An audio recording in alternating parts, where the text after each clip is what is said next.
Hey there, so I wanted to make a little video to show you how to use Google Classroom, how to create an assignment, and make sure that each student has their own assignment instead of just one overall thing that every student can edit. So this is what you're going to do.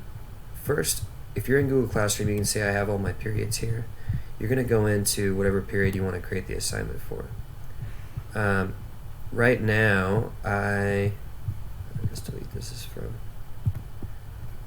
before.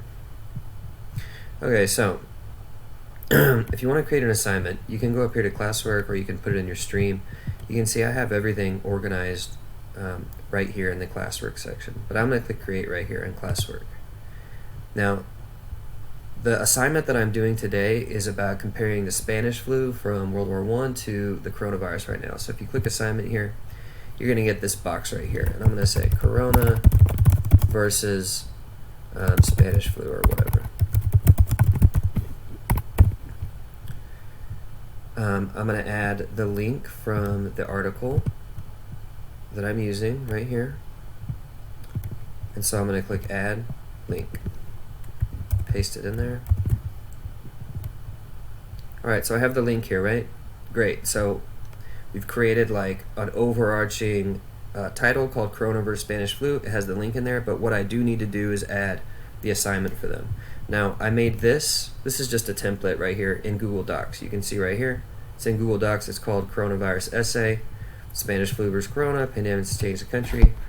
And what I'm going to have them do is just compare the Spanish flu now to, or excuse me, the Spanish flu back then to the Corona virus now. So, if you go back into classwork here, you will find the thing you already made. Let's add. We're going to go to our Google Drive, right? Because that's where we put it in Google Docs. We're going to go to, what is all that? Yeah, we'll look for it. I don't know, let's do that. Coronavirus essay. Okay. All right, so this is the trick right here. So here's the coronavirus essay. Here's the link. But over here, you see how it says students can view file? If you leave that like that, then they just open it up and you can look at it. But what you want to do, this is like passing out a paper to each student. You want to make a copy for each student, just like you would at the copier. Okay? So we're going to make a copy for each student, and we are going to assign it. You can also put anything else you want in here, anything that you think would be interesting. But anyway, let's go ahead and assign it.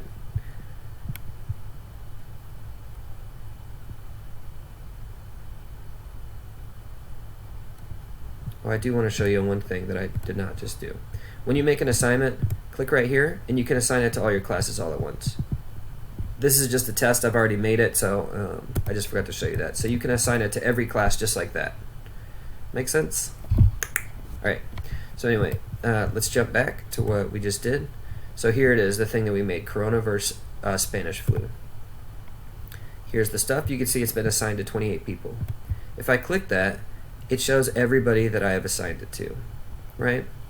Everyone that I've assigned it to. And the cool thing is, like, let's say I go into Abby's thing right here. You can put your grade in right here. You can scroll down. Let's say that this is actually her paper. You can actually type in notes right here. Abby, you need to punctuate correctly, whatever, right? And you can see over here that she sees my notes. So this is like using a red pen on a paper.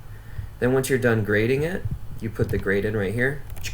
Let's say it's a 93 based on whatever metric you're using. Up here, you can cycle through your students like this. So you can just grade them one at a time. Boom, 93. Jump to the next person. Boom, 80, whatever. So you're able to like go through each paper, grade them without making any copies, and it's like you've made copies digitally for each student. When you're done, you go up here and you click return all.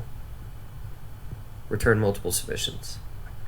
That way, the student is able to see the comments you've made and the grade and all those types of things. So there's my little introduction to Google Classroom. Hope you liked it, and I'll talk to you soon.